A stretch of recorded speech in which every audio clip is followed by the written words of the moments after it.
আমার আগের দিনের ব্লগে তোমাদেরকে দেখিয়েছিলাম সকালেই গিয়েছিলাম বাবার মন্দিরে। মন্দির থেকে বাড়িতে ফিরে বেলা 11:30টার সময় চললাম মাছ ধরতে। এই খালটার মধ্যে ব্রিজ নির্মাণের কাজ চলছিল। জলটা মাঝখান থেকে আটকে দেওয়ার জন্য জলটা অনেকটা শুকিয়ে গিয়েছিল। কপালে থাকলে কি না হয় এরকম একটা ব্যাপার খুব ফিল করলাম।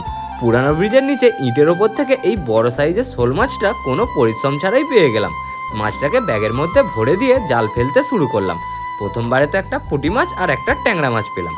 তারপর পেয়ে গেলাম একটা বড় সাইজের কই মাছ। খালের ভেতর দিয়ে কিছুটা আসার পর দেখি এই দুই দাদা এসেছে বাইরের খন থেকে এখানে মাছ ধরতে। দাদাদের মাছ রাখার জায়গায় দেখলাম দাদারা অনেক রকমেরই মাছ পেয়েছে। হাঁটতে হাঁটতে চলে এলাম যেখানে নতুন ব্রিজের কাজ হচ্ছে সেখানে। দাঁড়িয়ে দাঁড়িয়ে কি কাজ হচ্ছে দেখছিলাম। হঠাৎ করেই অর্ণব বলে উঠলো ও একটা মাছ দেখতে পেয়েছে। প্রথমে তো বিশ্বাস করিনি। ওর দেখানো জায়গাটায় নেমে দেখলাম সত্যিই একটা মাছ ছিল।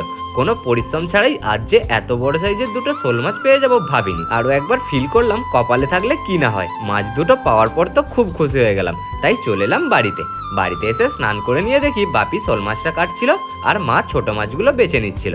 এত বড় সাইজের মাছটা দেখে বাপি আর মা তো খুব খুশি হয়েছিল। মাছ ধরতে আর মাছ ধরা দেখতে তোমাদের কতটা ভালো লাগে সেটা তোমরা কমেন্টে জানিও।